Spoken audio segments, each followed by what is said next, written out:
हड़प्पा सभ्यता के नाम से भी जाना जाता है।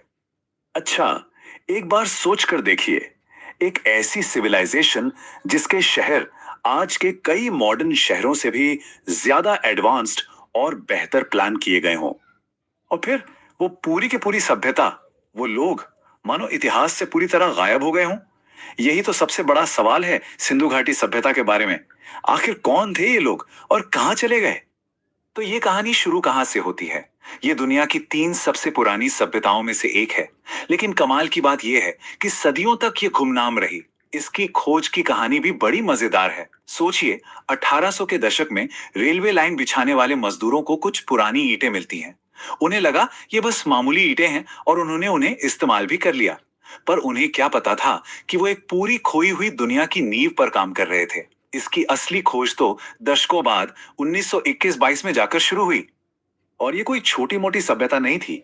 ये लगभग 2000 सालों तक फली फूली।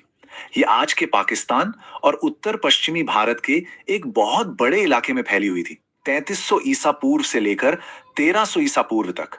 मतलब एक अविश्वसनीय रूप से लंबा और कामयाब दौर था इनका। अब जो बात इसे सच में सबसे अलग और हैरान करने वाला बनाती है, वो थे इनके शहर। चलिए देखते हैं कि कैसे ये शहर अपने समय से हजारों साल आगे थे। जरा इनकी खासियतें देखिए, ये सच में दिमाग घुमा देने वाली हैं। सड़कें एकदम सीधी, एक परफेक्ट ग्रिड पैटर्न में बनी हुई, मतलब 90 डिग्री पर एक दूसरे को काटती हुई, जैसा आज के मॉडर्न शहरों में दिखता है। सारे घर एक ही साइज की पक्की ईंटों से बने थे, कई तो डबल स्टोरी भी। लेकिन जो चीज सबको हैरान कर देती है, वो है इनकी ड्रेनेज व्यवस्था। सोचिए, पूरे शहर में ढकी हुई नालियां थी और हर घर में अपना प्राइवेट बाथरूम और ड्रेन था। ये आज से 5000 साल पहले की बात हो रही है। और ये बात इसे सबसे अच्छे तरीके से बताती है। आज हम जिन चीजों पर गर्व करते हैं, वो ये लोग 5000 साल पहले ही हासिल कर चुके थे।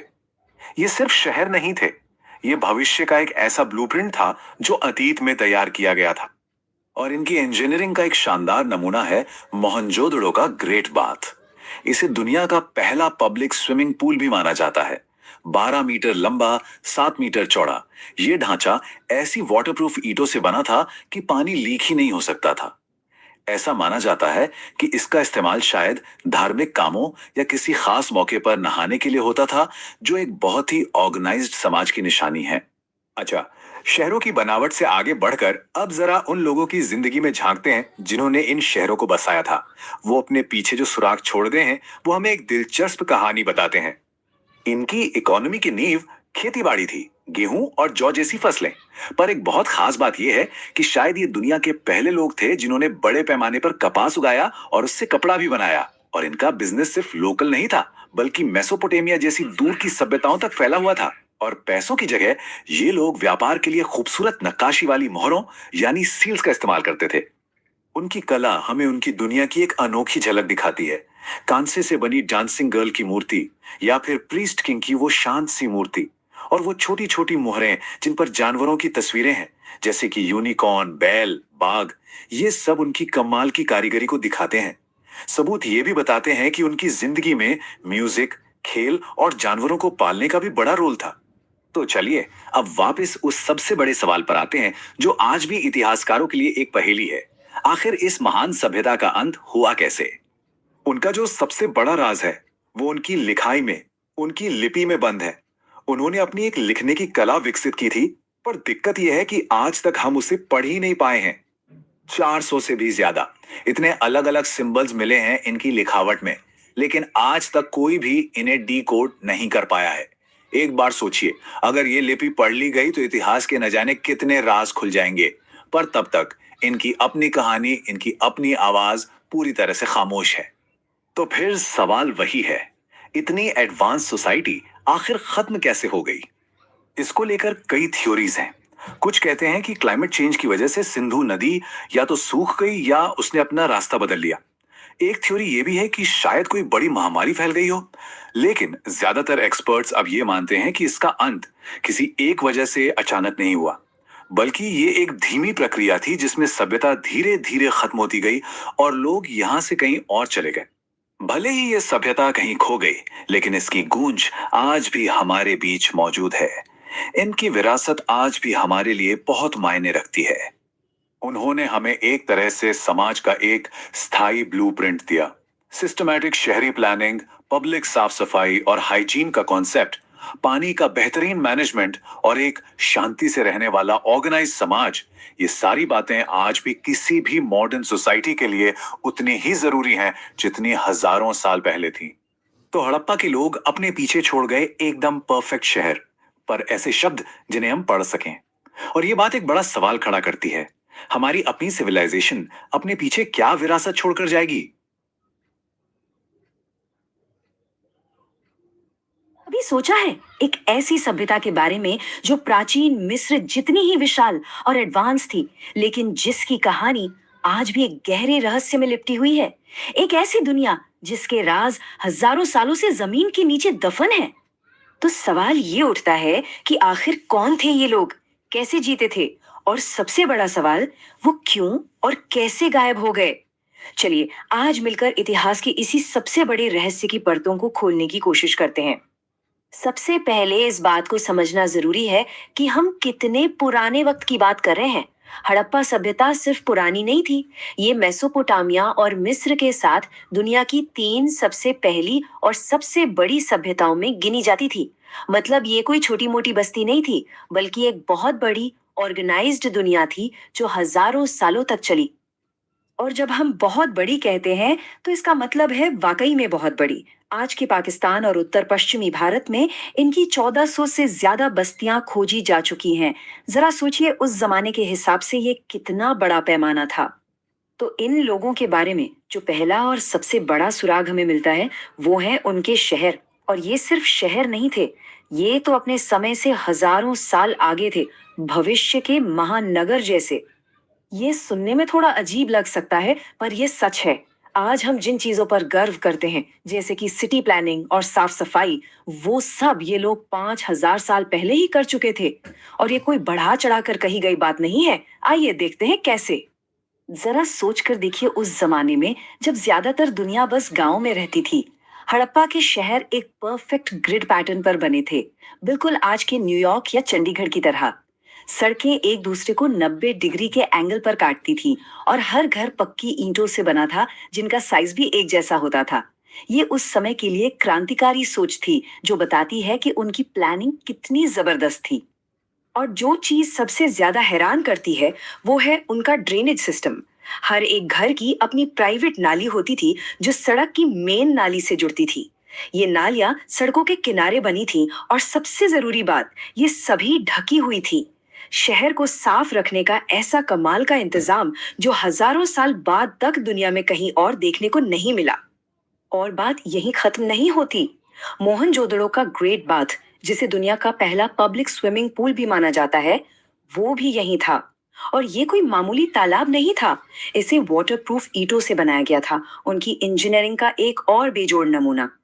लेकिन ये लोग सिर्फ महान इंजीनियर ही नहीं थे, उनकी कला और उनका व्यापार एक ऐसे समाज की कहानी सुनाते हैं जो बेहद जीवंत था और दुनिया से जुड़ा हुआ था। देखिए, उनकी अर्थव्यवस्था कमाल की थी। वो सिर्फ किसान नहीं थे, बल्कि इंटरनेशनल व्यापारी थे, जिनका व्यापार मेसोपोटामिया यानी आज के इराक तक फैला था। वे लेन देन के लिए सिक्कों का इस्तेमाल नहीं करते थे, बल्कि बहुत ही सुंदर मोहरों का इस्तेमाल करते थे, जिन पर जानवरों और कुछ लिखावट के निशान होते थे। उन्होंने कांसे और तांबे की कला में महारत हासिल की थी। और सबसे बड़ी बात, वे दुनिया में सबसे पहले कपास उगाने और उससे कपड़ा बनाने वाले लोग थे।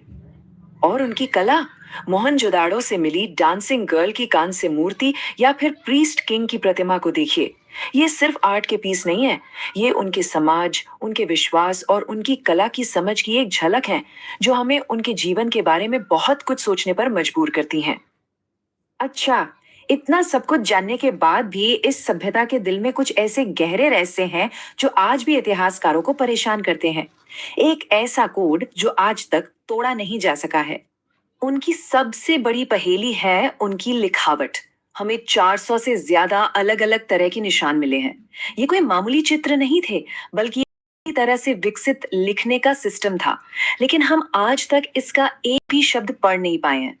जब कोई लिपि अनडिसाइफर्ड यानी अपठित होती है, तो इसका मतलब है कि एक पूरी सभ्यता की आवाज खामोश हो जाती है।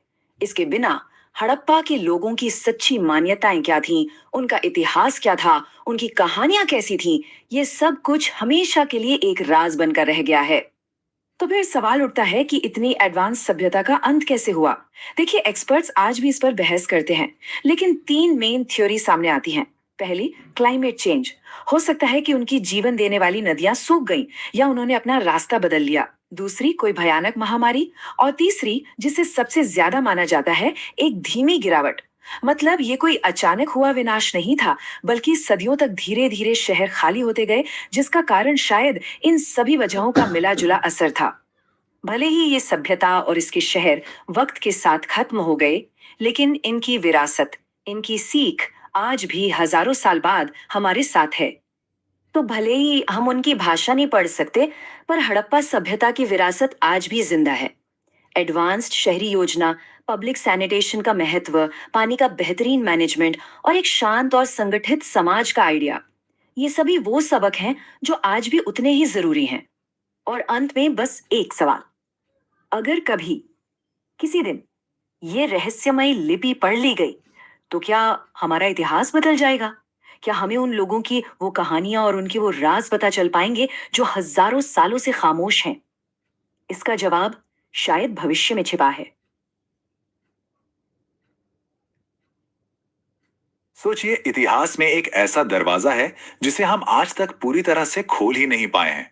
ये दरवाजा हमें ले जाता है दुनिया की सबसे रहस्यमयी और सबसे एडवांस सभ्यताओं में से एक, सिंधु घाटी सभ्यता की दुनिया में। एक ऐसी दुनिया जो हजारों साल तक गुमनाम रही और आज भी अपने अंदर न जाने कितने राज छिपाए हुए है। और यही यही वो एक सवाल है जो आज भी सबके दिमाग में घूमता है। मतलब, एक ऐसी सिविलाइजेशन जो अपने समय से हजारों साल आगे थी, वो वो आखिर बिना कोई सुराग छोड़े इतिहास के पन्नों से मिट कैसे गई? तो चलिए, आज इस रहस्य की परतों को एक एक करके खोलते हैं।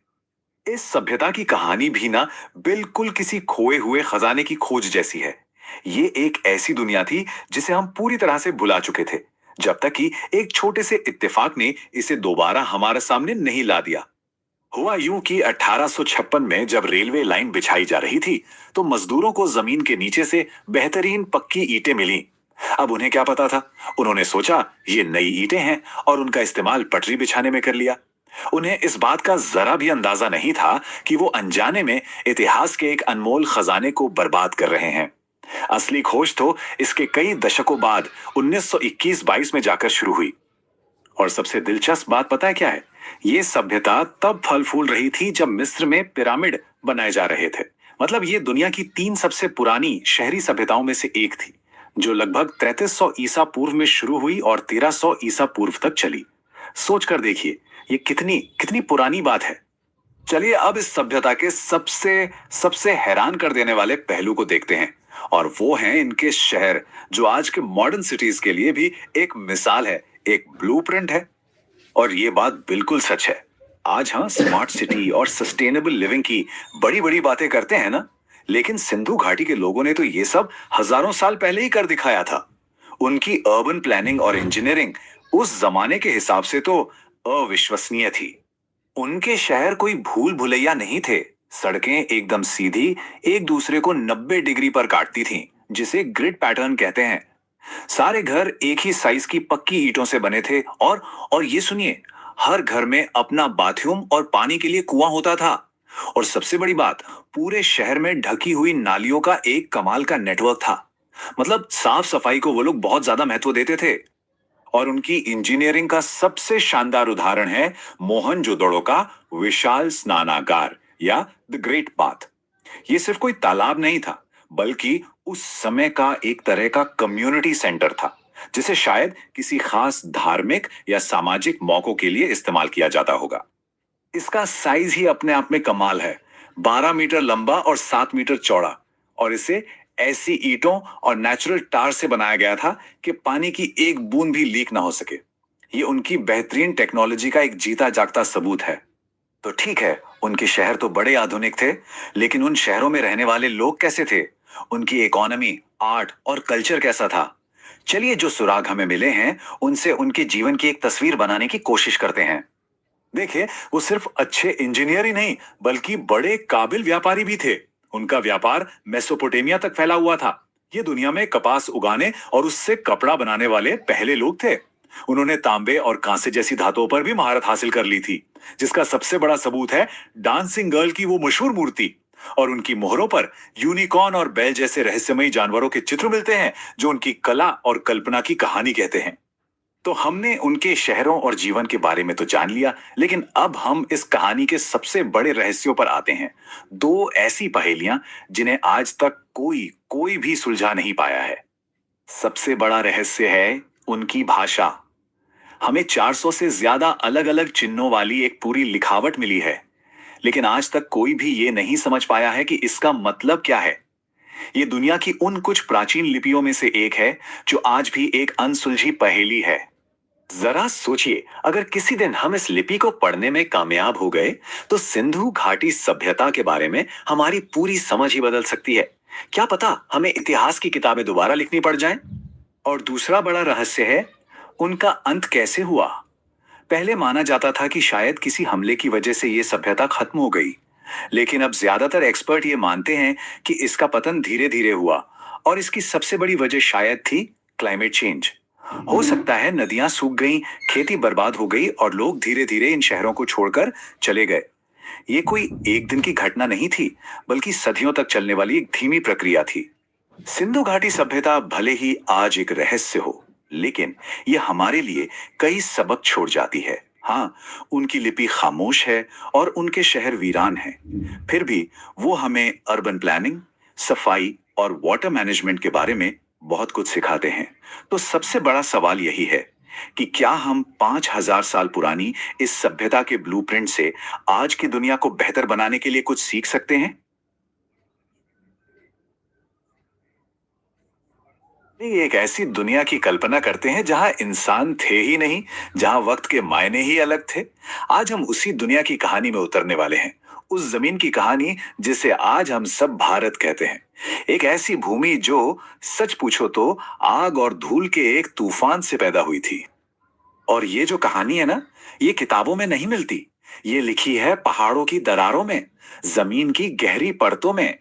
ये किसी राजा या रानी की कहानी नहीं है, ये तो खुद इस धरती के जन्म की दास्तां है।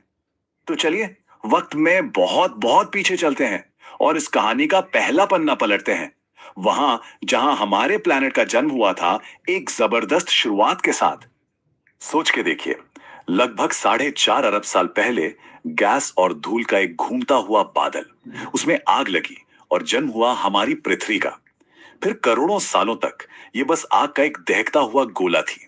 धीरे धीरे इसकी ऊपरी सतह ठंडी हुई और एक ठोस परत बनी। और फिर आज से कोई 30 करोड़ साल पहले धरती का नक्शा आज जैसा बिल्कुल नहीं था। सारे के सारे कॉन्टिनेंट्स एक साथ जुड़े हुए थे, एक सुपर कॉन्टिनेंट में, जिसे पेंजिया कहते हैं। तो ये तो हुई पूरी दुनिया की बात। अब आइए फोकस करते हैं जमीन के उस एक टुकड़े पर जिसकी किस्मत में आगे चलकर भारत बनना लिखा था। ये सुनने में शायद अजीब लगे, लेकिन इंडिया हमेशा से वहां नहीं था जहां आज है। नहीं, लगभग 20 करोड़ साल पहले ये गोंडवाना नाम के एक विशाल सुपर कॉन्टिनेंट का हिस्सा था और